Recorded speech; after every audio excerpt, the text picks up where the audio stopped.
Here we are, Saturday 28th, and cruising at a cure. Cruising for the cure, I should say, but you cannot believe the amount of people there.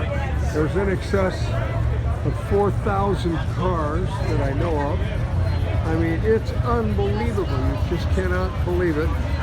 And here are we with our little beast in front of the hangar. There's Kara modeling our car. I'll just kind of slip around here a little bit.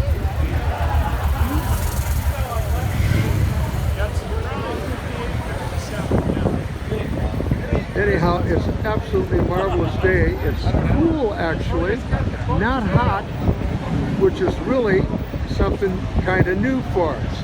And here we are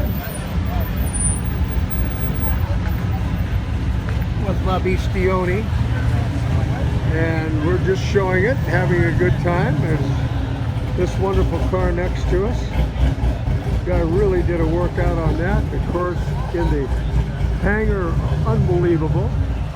Look around here. And it is absolutely mad that people are driving and training everywhere. And here we go. There is Kara. It is unbelievable. This is probably the biggest show they've had so far. And we've had tremendous response. We've been invited to a couple other car shows, and we will be going. But anyhow, here we are with our beast, Rusty 1.